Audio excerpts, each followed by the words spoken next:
Salut à toi! Je vais te parler d'une affaire aussi choquante que fascinante. Je pense qu'il n'y a pas pire psychologiquement parlant que cette affaire. Pour prévenir les âmes sensibles, je précise que cette vidéo va parler de cannibalisme, de torture et de tueurs, donc t'es prévenu. Alors quand même, laisse-moi une seconde avant de te parler de tout ça parce que franchement c'est tellement dégoûtant, c'est tellement horrible, horrible, j'arrive pas à trouver les bons mots. Euh, ouf. Si tu connais pas, ça s'appelle l'affaire du Cannibal Café. Est-ce que le nom de Armin Meuwis te dit quelque chose? Bon, peut-être que je le prononce mal, mais je vais te raconter l'histoire tout de suite, c'est parti.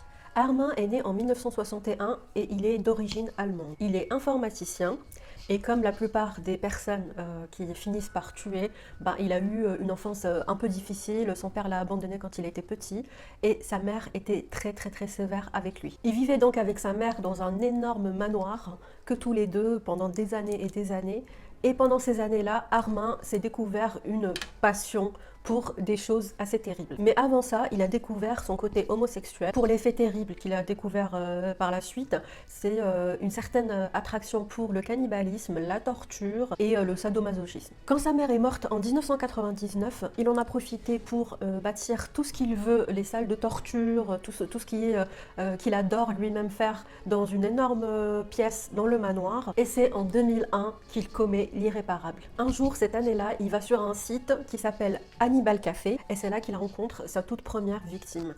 Sa victime s'appelle donc, et j'espère ne pas écorcher son nom, Bernd Jürgen Armando Brandes. Il est aussi d'origine allemande, il a 42 ans et il est ingénieur.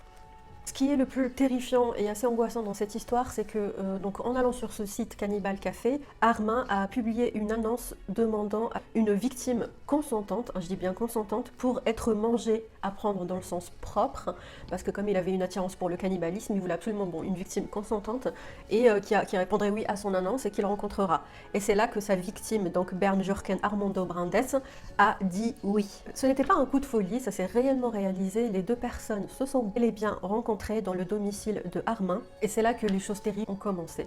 Déjà, ils ont commencé à parler, ils se sont plutôt bien entendus d'après les dires du tueur Armin. Puis, attention à la suite, ils ont décidé tous les deux à découper le pénis de la victime, Armando Brandes, et le cuisiner ensemble et ensuite le manger. Donc c'est ce qu'ils ont fait. Je précise que ça s'est passé en 2001.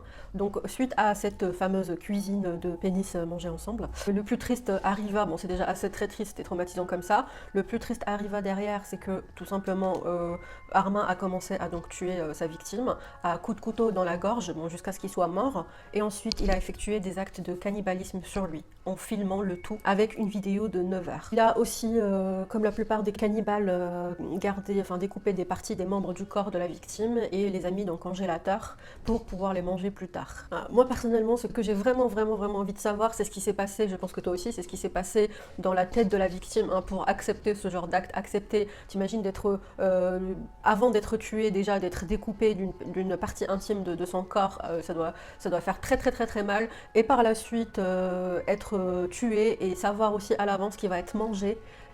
Ça doit être forcément une personne très perturbée psychologiquement et qui avait sûrement besoin d'aide, mais qui est tombée sur une personne qui tout simplement a accepté son vœu de folie. C'est assez désolant. Suite à ça, Armin, donc le tueur, a décidé de trouver une autre victime, mais il a été arrêté par la police en 2002.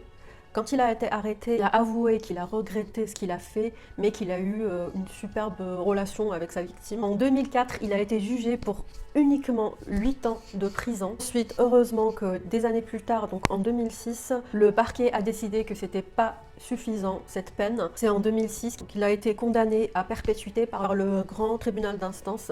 Aujourd'hui, il est toujours en prison. J'imagine même pas la souffrance de la famille de la victime. Ça doit être la plus terrible des épreuves.